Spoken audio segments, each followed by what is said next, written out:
All right, welcome back. You're still watching a Daybreak on Trust TV. Let's move on to the first discussion.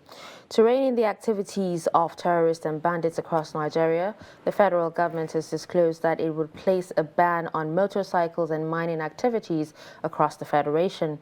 Attorney General of the Federation and Minister of Justice, Abubakar Malami, disclosed this to State House correspondents after the National Security Council presided over by President Muhammadu Buhari at the presidential villa in Abuja. According to him, such action would eliminate sources of fund for the terrorists and bandits in Nigeria. The planned ban has continued to generate reactions from different quarters, and our focus is on the economic implication of this move. We have Lanre Oluwani, and he's a public affairs analyst, and he joins us in the studio to discuss, on this issue. Good morning, and thank you for joining us, Mr. Lanre. Good morning. Thank you for having me. Thank you for coming. How are you doing? We're good. Mr. Lanre, the federal government last week after its meeting said that it was considering banning the operations of motorcycle operators across the country. And the reason is, as it gave, is that it is part of its efforts to tackle the insecurity bedeviling the country at the moment. What's your take on that? Thank you very much. Thank you for having me. These federal governments have chosen to cure a tiger with cancer treatment. Why do you say that? Because how can you stop the only means of livelihood to the majority, let me put it that way, of Nigerian youth in your country? That is not, I cannot deny the fact that some of them are assisting the bandit, either by using them to get food, or get information, or get money across to them in the bush. I cannot deny that fact because I'm aware of it as far as even Kaduna is concerned. I'm a first-hand witness of it. I've met Okada man that I engage with that gave me such things. But nevertheless, that does not stop you to holistically ban Okada people in the nation because of one issue. You have to think outside the box. What is an alternative way of curbing these guys? Well, apart from even insecurity, the same motorcycle operators have been accused of breaking traffic rules and, and all of that. So I'd like you to take all of that together. Together, this is a very, very simple issue to deal with. But it's quite unfortunate that people at the corridors of power, they don't think outside the box. Most of their essays are just there collecting our money, taxpayer money, without doing anything tangible to this government. If you have a Okada man, what you just need to do, they have association already, recognize. Why can't you have an office in every state in particular to ally themselves with those associations, give them ID, give them accreditation process, and able to track all of them to where they are living. Okay, now the government has actually, made certain steps to, stop bandits' activities. At first, it was, shutting down communication with network service providers where, especially in places like Kaduna and Sokoto where people couldn't use their phone. And this is actually to reduce the activity of bandits. And then you had, a directive to filling stations not to sell, petrol to, anyone that comes in with a jerrycan. But these bandits seem to find a way around every idea. So what's to say that this particular one would be effective? I don't want to say otherwise. I was privileged to be in Kaduna at that time. I'm also a victim of it for 3 months. A victim of what? Of when Governor Erufai shut down all the networks. I could not do my business. Okay. I could not transact as I like. It affected my areas. But at the same time, what is a tangible report did they give it to us at the end of the day? After such activities, there is still more. Because these bandits, the more you are trying to curb this area, they are using another area to come out again. Because the time they banned the Okada, man, you know what they did? If they're able to get one victim, they will instruct the victim family to go and buy them Okada. So I was on the street doing my personal research as at that time. So I discovered that you affect your economy because of insecurity. You cannot look for a way to balance the two at the same time and get your results. Okay, but Mr. Oluwani, you know that each time there's an attack and the reports come out, you hear that about 200 people were on motorcycles, or 100 people came to the village on motorcycles. So don't you think that is what the government wants us to stop? What they need to stop is to go and stop the people that are importing Okada to this country. And another thing is that yesterday the Association of the Motorcycle Riders came out to say that they had about 40 million, that there were about 40 million Nigerians into the business, and that if that happened, in fact, they even said that what will happen if 10 million of that group goes into all sorts of crime because their means of livelihood has been taken away from them. But that association, are they doing anything to ensure that they check the people that they take in, these members, are they properly screened? Do they have That's what I'm saying. He's not a citizen that will tell the government what to do. It's the government that will tell the people that you are ruling or you are governed. This is how we want you to be doing your things. So is there any office in those parastatal, either Federal Ministry of Transportation or FCT Minister or state government, is there any ministry or any office that is allocated to those people?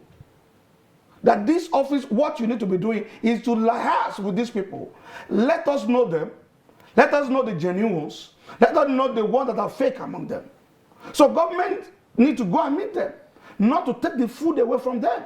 Because when they did that in Kaduna, I knew what happened the following 2 days in Uromi, in Kaduna, what happened? in Chikunewu Gome. They started robbing, attacking houses, because these people live on a daily money. Could you confirm that those people who were carrying out those attacks were former Okada riders? They were. How were you able to confirm that? Because immediately everybody banned Okada, man, because these people live on a daily money.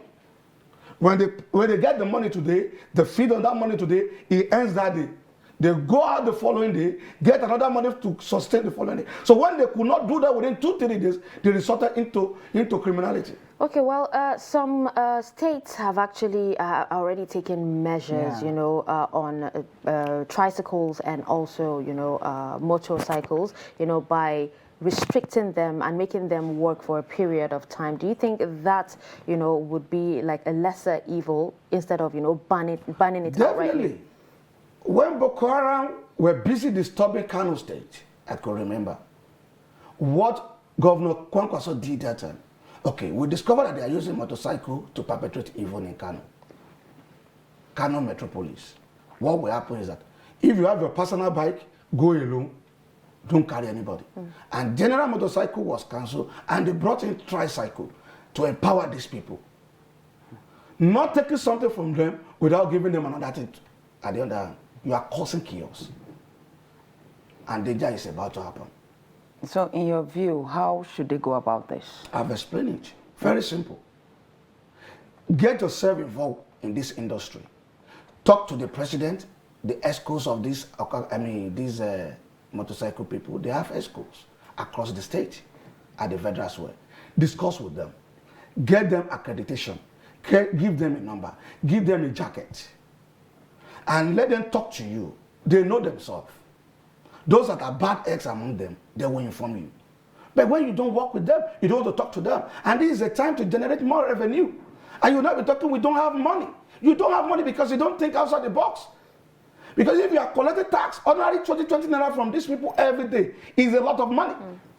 Okay, now, to the federal account. Aside the, you know, the Okada being banned, you know, Malami actually came out to say that, you know, these bandits actually use motorcycles, for movement and mining, which provides them with the money to fund their arms supply. And this is the reason why they're even banning Okada in the first place. Now, we know that, every land in the country belongs to the government. Shouldn't be a reason why the government would actually take the fight to them, to take their land back. Because how can you allow bandits, be mining on your land? To take over and take over a particular completely. place. Yes. They are taking over their ungoverned area. We all agree to that. But there is a difficulty in fighting these people because they are with the victims in the bush. So you can holistically either bomb the area or start shooting. There must be a way to it. Now, the issue of those people using motorcycle to convey things, the question you asked me, where did they get those motorcycles from? Number one, majority of the victims were asked to buy their motorcycle as part of the ransom. That's the truth. They don't go outside to go and buy motorcycle. Even when they banned the line you are talking about, MTN or whatever, you know what they did? They have boosters. They have smile inside the bush. How do they get it? They will control the victim family, get us this, get us the church card, get us that. So the issue there is, we should not just say they are using cancer drugs to kill malaria. Some persons have even argued that it's not just the movement of the motorcycles that's the problem. It's not just having the motorcycles that's the problem, but that the major problem is the fact that 200 men on motorcycles are able to move from point A to point B without security operatives apprehending them. No intelligence report. So I'm just appeal to the government. They should not cause another problem. Because asking these people not to do their daily activities again, I'm telling you the truth. Me and you, we are not in the safe hands. When Stella actually just talked about 200 men, being able to operate, not just being able to operate, they operate for hours and leave and go back. Yes, they are not apprehended. So who is to say the Okada ban would actually, be effective? Yes, because they cannot come in a truck and still operate for so many hours. Okada, it means they can actually, operate and still go without being apprehended. But do you know that is what, when I came to, the last time I came to this studio, I made mention of community policing. That is part of lack of community policing. If you engage these Okada riders in a sensible manner, in a good approach, these Okada riders, they can be your source of information. But then how do you change the minds of some of the Okada riders? Like you said, some of those Okada riders are now working for the bandits. Some of them have to take food to the bandits. So what can we do to now see that these Okada riders, instead of being on the side of the bandits, will be on the side of the people by giving the information to the security operatives? Trainings and seminars. We are in a country where is that enough to change the minds of people? You have to re-engineer their mindset. You don't re-engineer somebody's mindset. How can you work with you? Majority of the citizens are afraid of government. They rather work with the bandits than even work with government. So, and then what about protection bills on a whistleblower? So, the government decide to be doing their things from Abuja. They disconnect themselves naturally from the citizen. Let me tell you, if you're closer to your people, you will get the result. I've said it time without number. That is where community police comes in. Okay, there's the issue of getting the minds of the people to change so that they can give this information to the security operatives. We've also had incidents where we've heard stories where people take information to security operatives and the next day bandits attack them. Yes, which means that information. No, that means that information that was given to security operatives got back to the bandits. How? So there is no trust. I'm aware of what you're saying. A lot of people have given government security information and they will come after you the following day. How did they get the information? It is some set of people in the government that leak the secret. There's also some person brought this information. So we are in a country today that, man, if I say it's only God that can come and save us, I'm only praying to the gallery. All right. I think with this, we would have to wrap up this discussion. Thank you so much, Mr. Lanre Oluwani, for joining us on the show this morning. We'll take a breather, and when we return, we'll move on to the second discussion.